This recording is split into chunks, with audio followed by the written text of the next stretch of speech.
Was a fiend, started slanging plants at 16. Crenum rules everything around me. Cream, get the money, dollar bill, y'all. The 1-2, yo, can I get a sue? What's up, fish tank people? Dustin's Fish Tanks, Crocs with socks. Bringing it to you on a Sunday, baby. How's everybody doing? I hope you're doing well. In today's video, we're gonna talk about algae, we're gonna talk about water flow, but it's Sunday, it's Spigot Species Sunday. We're gonna bring it to you talking about a couple of fun aquarium plants as well.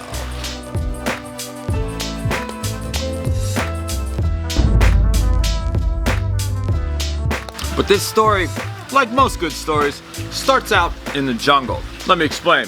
See, I'm sitting here chilling the other night and I happened to hop on my man Ted Judy's Instagram live. Ted is on live and he is showing everyone his infinity tank. I happened to hop on and collab with him briefly. He asked me how the greenhouse is going. I say it's going quite well. We got to talking about how I'm bringing in plants from Africa and Asia, and he goes, did you bring any crenum? And I kind of scoffed at him because I was like, bro, it's on the shirt, like it's my plant, like yeah. And he goes, well, where'd you get them from? And I said, well, I got these from Cameroon. And he goes, where? And I'm thinking to myself, I'm like, all right, like these ones were like, this is my plant, dude. I got 2,000 of them, whatever. Turns out Mr. Ted Judy has actually been to Cameroon.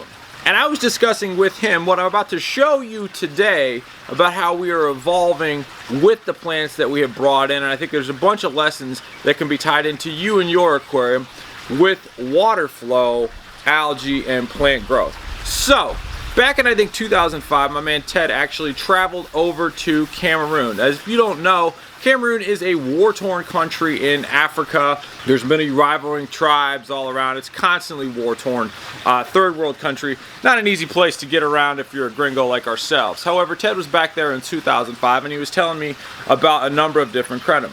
And what I was explaining to him is how we were trying to grow them in multiple different mediums. And this was the part in my discussions with a man who has been there and seen them in the wild that got me really thinking, and is the catalyst for what I'm about to show you today, and that is this. He goes, I've seen them live, I've seen them come through. He goes, Dustin, you cannot give them enough water flow. So we're gonna roll out to the greenhouse. I'm gonna show you how I'm having success with them with water flow, how I'm not having success with them in some other things. I'm also gonna put together a little bit of a water flow apparatus. But it's Sunday, it's Species Sunday. I'm gonna show you a bunch of plants where ugly becomes beautiful. Okay, so about 45 days ago or so, we brought in 2,000 crenum from Cameroon, crenum calamastratum, and crenum natans. When you bring in 2,000 plants, you have enough plants to try some different things. We have found it's best not to put all your eggs in one basket and kind of diversify and try different methods of keeping these plants. 45 days in, we are getting some different results. I do want to get woo-woo with you real quick. There's not exactly anybody I can just pick up the phone, hey man, how do I handle 2,000 crenum, right? I am obviously a ready, fire, aim type of guy. Whatever you're doing, whether it's in fish tanks or whether it's in some sort of thing you're trying to do in your life. Napoleon was famous for being fearless in battle because he always took action. The great General Patton said, I'd rather have a poorly executed plan today than a perfect plan a week from now. Take action. I'm a ready, fire, aim type of guy. We just tried it out. I touched, by the way, every single one of those 2,000 crenum going in. So what we did is this. We had some of them that we kept in our main 8-foot by 12-foot basins. We tried them in different substrates. Some we floated, some we put in pea-sized gravel, some we put in pool filter-sized gravel, some we put with dirt under the substrate, some we put with no dirt underneath the substrate. Some of them we put in this prized 55-gallon right here were my personal babies that I'm most proud of. These actually got CO2 and more light. So we had everything diversified out.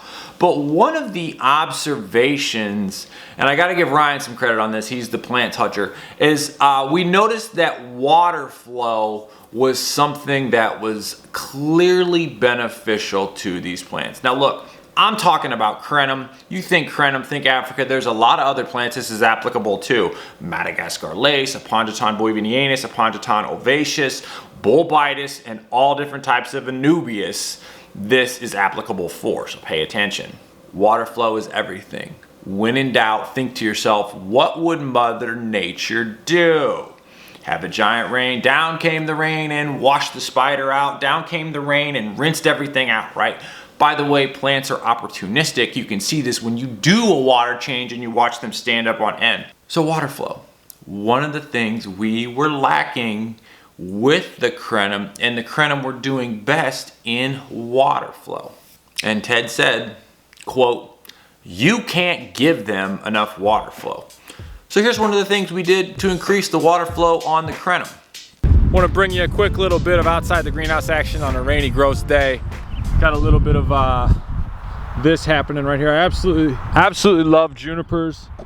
I think they're fabulous. I think they look great, and I think I need a weed while the weeds are wet. It's easier to pull them out, but those plants are awesome. Totally love them. Things are good right now. I'm actually scheming the next phase, 2.2. Got a couple of the basins built. You saw that the other day, but I want to roll in here. Ryan's got his own little vegetable garden type thing getting planted in here. I'm just basically letting him do what he wants. That's as big as we went on the pond. Some other good plants. Let's roll in here and show you what's up.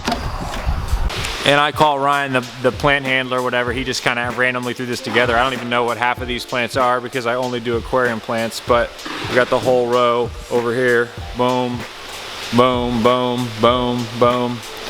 Love that sucker. So that's an SP6 down here.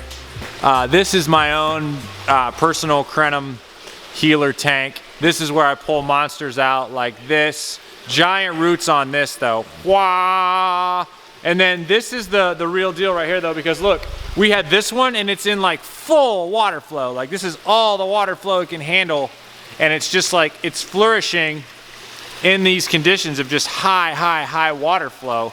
More than we typically give plants. I mean, this is way more water flow than we give most plants like the Ludwigias and all that stuff. Like that stuff needs hardly any water flow, but this is thriving in tremendous water flow, both types of crenum. Here's how we're gonna do it to recreate this water flow in Basin 4. So this is Basin 4, we name them in order of which we get them. This is what I set up with that pump for water flow. Do have to do a couple of cameos of some of these plants though. Look at this bad boy. That's why we're excited about the second greenhouse, because we're gonna do a whole bunch of stuff like this, where we're gonna have these growing out. This is the Cordifolius growing on its own, rocking. There's another example of it over there. So, but let me show you this pump. And I want to show the pumps that we are using on these. This is actually the Fluval SP6. We're using the SP4s in here. The only beef that I have with the SP6, which makes sense in the design, is that this output right here is 1 1/4, and we use 1 inch all over. So I'm actually going to reduce that down. The one I'm about to show you inside has a 1 inch thermal kill switch on it. Ask me how I know about the thermal kill switch on these things, because I have used them dry actually, and they have a thermal kill switch, so inside they actually turn off. But beefy pump, same pump basically that they use in the FX4, the old school FX5s, and the FX6s. But let's roll in here and show you this sucker in use.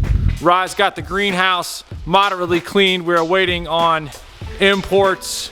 Gotta love the fact that we got an empty basin right here. Yes, we've been selling a lot of plants.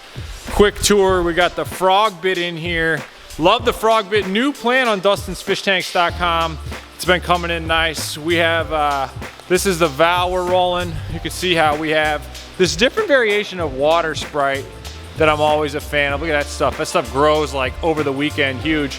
So you can see down here, this is the SP4. Now this is hooked up to 1 inch PVC, and I had to make a decision to run 1 inch all throughout the greenhouse. That's what I used actually in 1.0. So there is the input of the pump.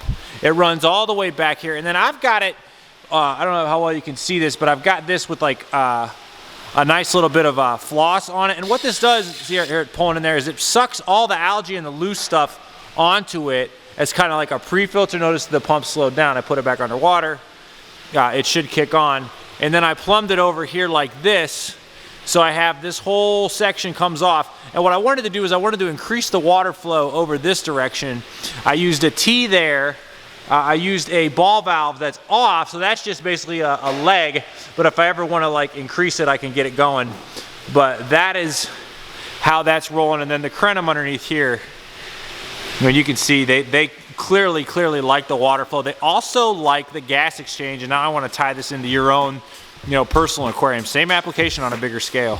But Dustin, I don't have a giant basin full of aquarium plants. How does this relate to my aquarium? Here's how it relates to your aquarium. It's very easy. Think of plants like this that might get algae on them. Anubias, Java fern, dare I say Bulbitis, Bucephalandra. Any of these slower growing plants grow slowly. Algae can grow faster than them because algae is an easier to grow, faster growing organism. So when there's not a lot of water flow on your Anubias, you will potentially get algae on it. Also, when you stir up your tank and you have sediments, those sediments can ultimately feed algae, which will grow on the leaves of your Anubias. So folks, increase your water flow. Added tip, learn this from my man Brian. What you want to do is you want to have like surface turbulation. This is a graph of the atmospheric air and what it contains. Notice the large percentage of nitrogen going into your aquarium. Nitrogen is good for our plants when you have gas exchange too. So folks,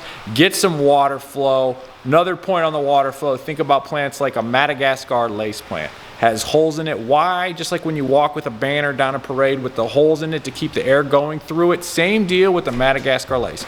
Get your flow on, folks. Everybody making an awesome week. And tank on. Later.